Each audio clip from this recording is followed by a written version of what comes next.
Sophia Torres clutched the $5 bill in her trembling hand as if it was the only piece of hope she had left in this world. She took a deep breath, staring at her reflection in the cracked mirror, whispering to herself, "Just tonight, maybe everything will change."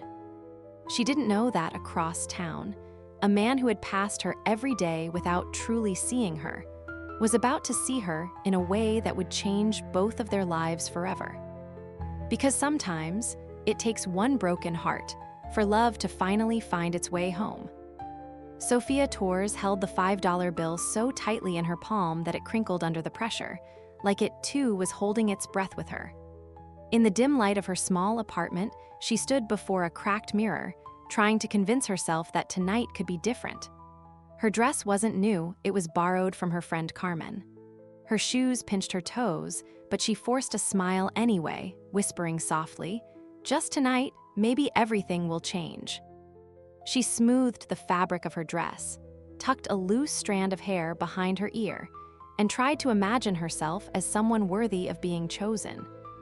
Her heart raced as she walked down the street toward the Golden Rose restaurant. She had never been there before. It was the kind of place where waiters wore crisp white shirts, chandeliers glimmered like falling stars, and the smell of money seemed to float in the air.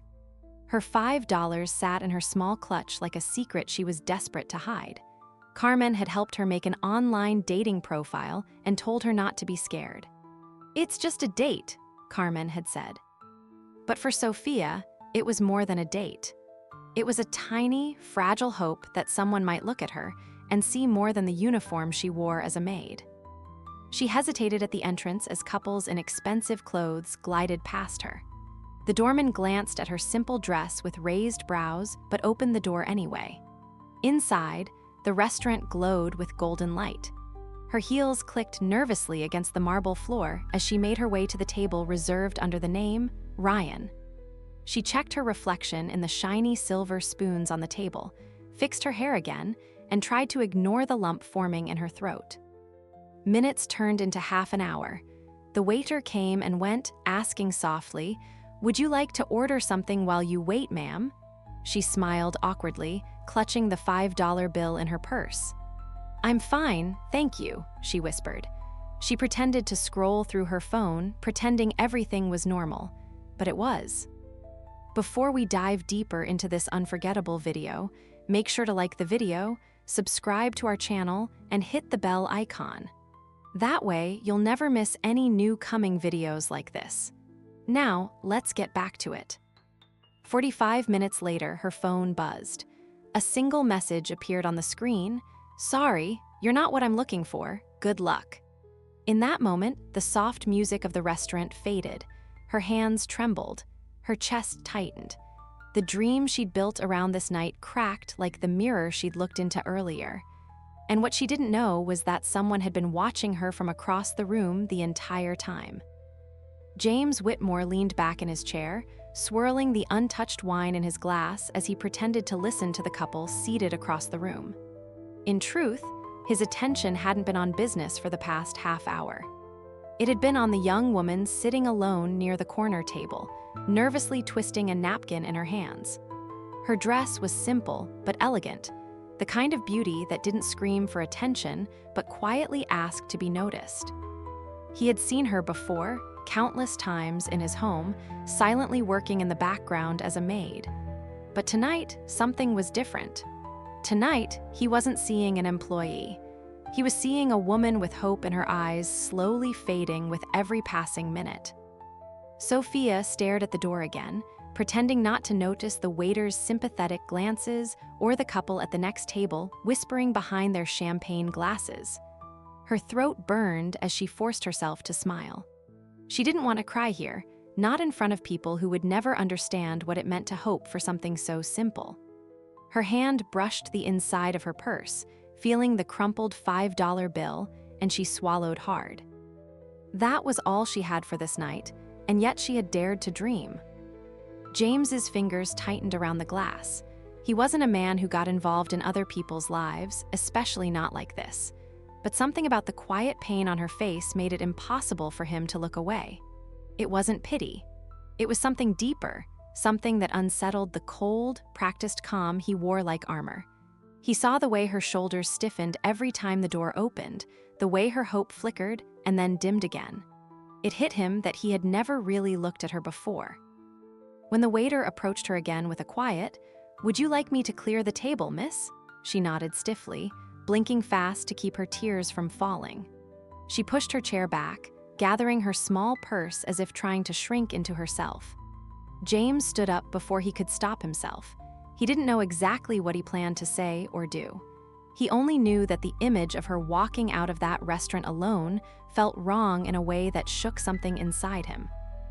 And so, without thinking twice, he followed.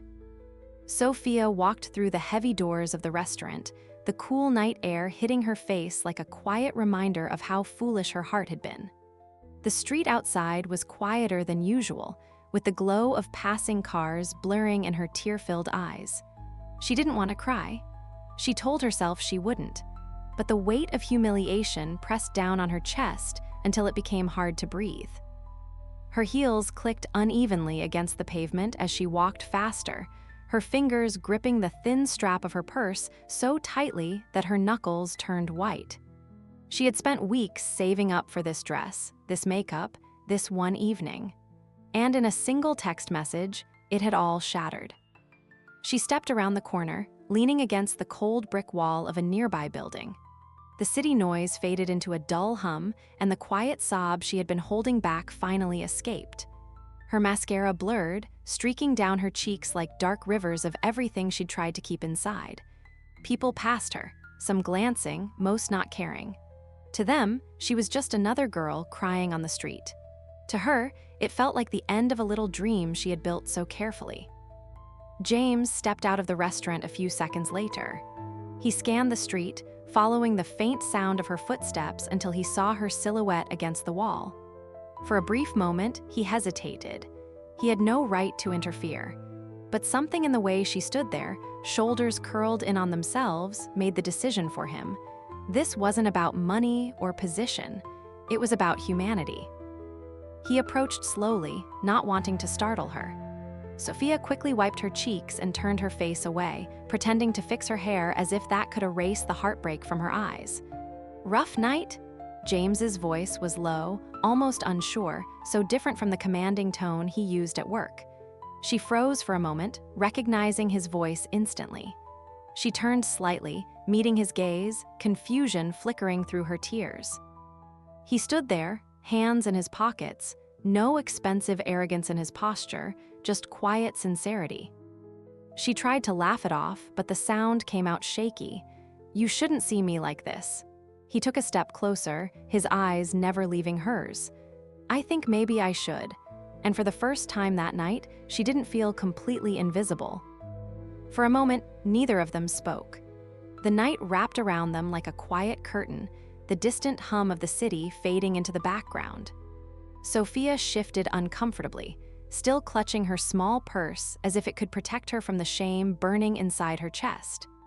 James stood just a few feet away, watching her carefully, not like a man studying someone beneath him, but like someone seeing something fragile and real for the first time.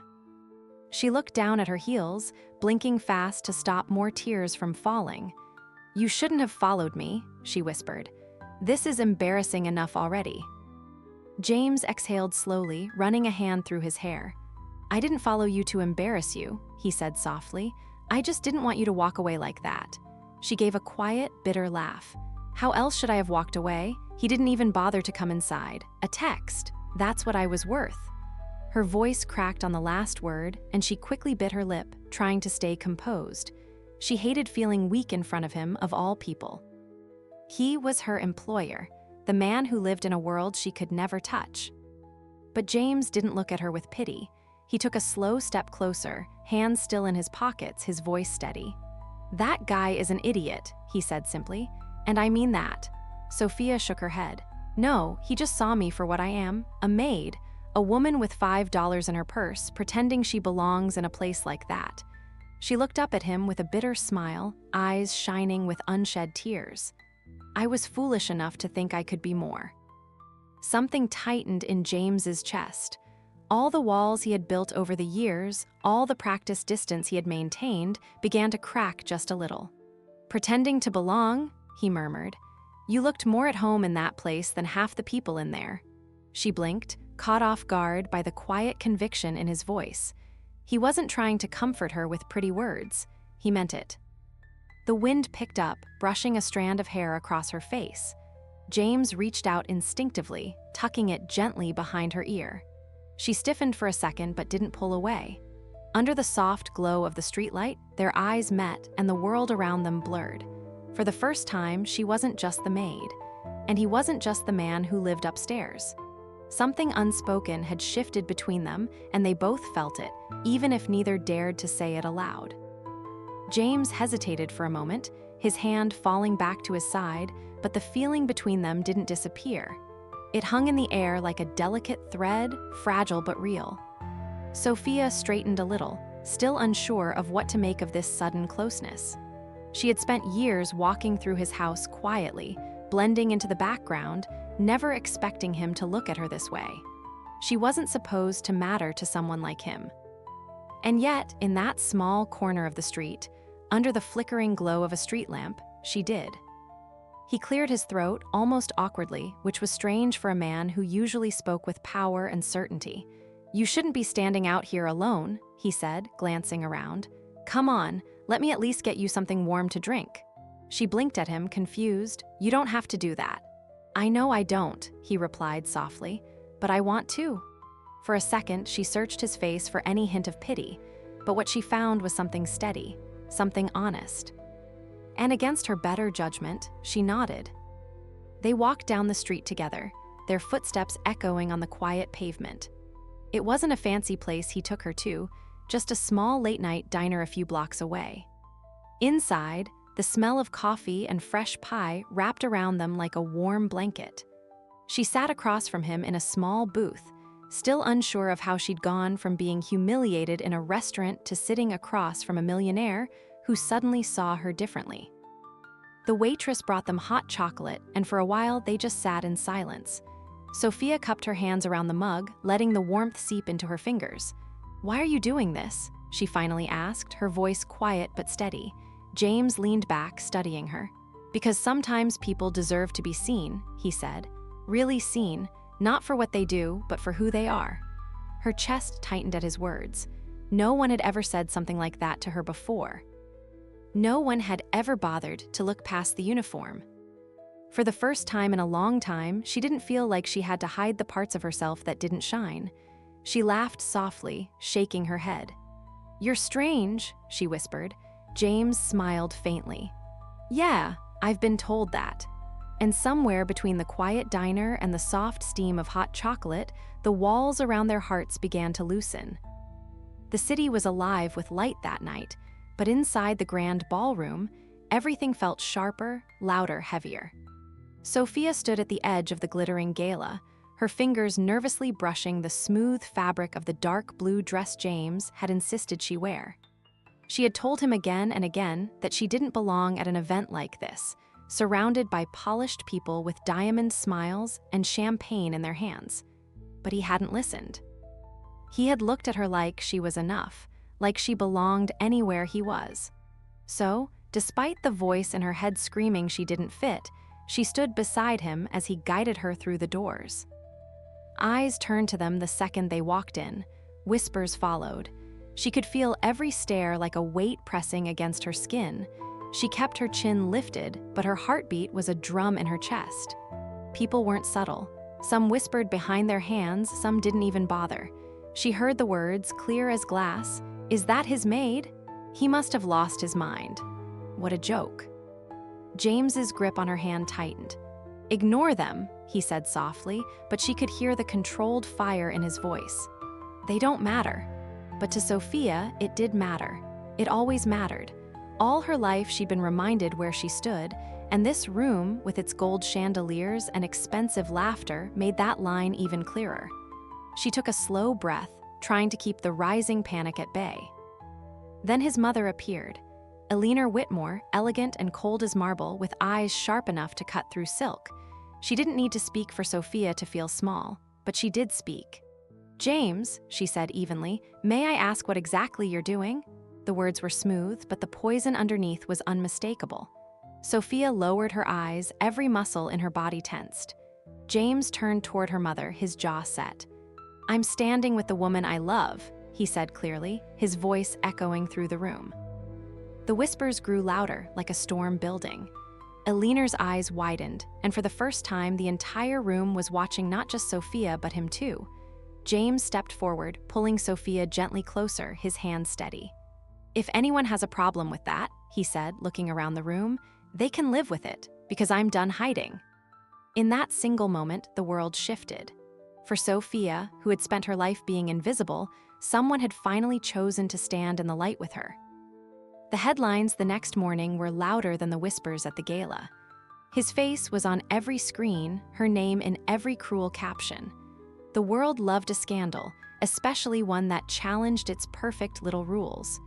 "Billionaire in love with his maid," one article read. Another asked, "Is James Whitmore throwing away his empire for a housekeeper?" The words cut through Sophia like cold glass.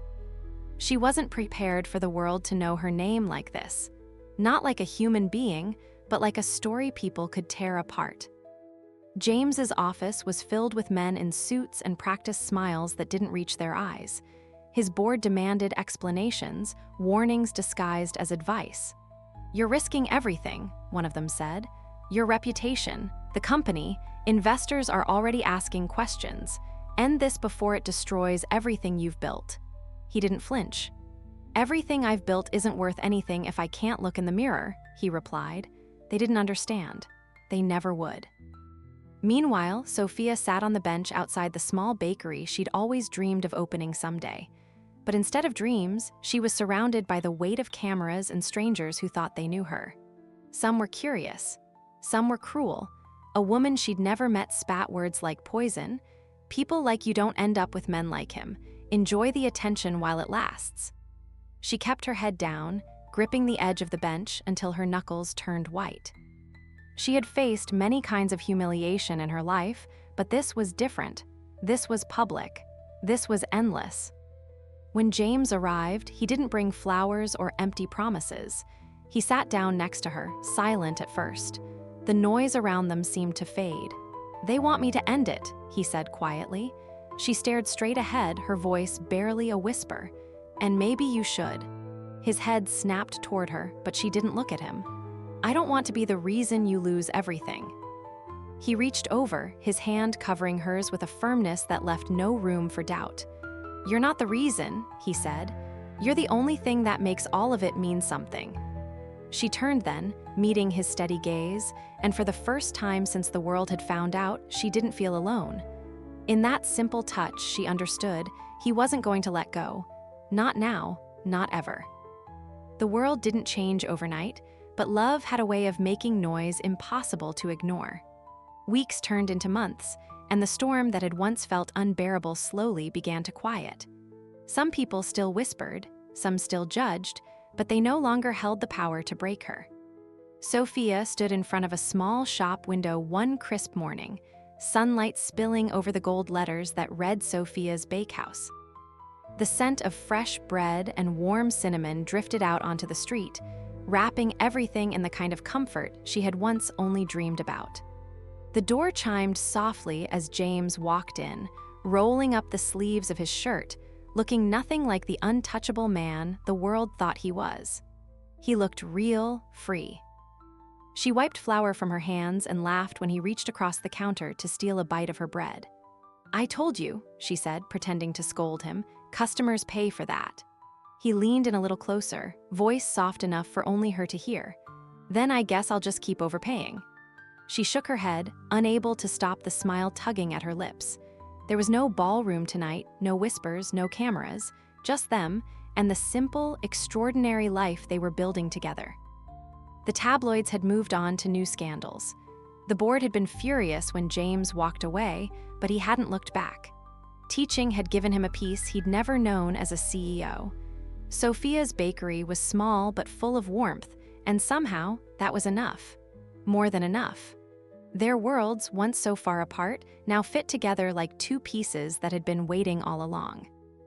One evening, after the shop had closed, they sat on the floor surrounded by the scent of sugar and coffee, their hands dusted with flour. James reached into his pocket, his heartbeat unsteady for the first time in a long time. He opened a small velvet box, the light catching the simple ring inside. "I don't need the world," he whispered. "I just need you."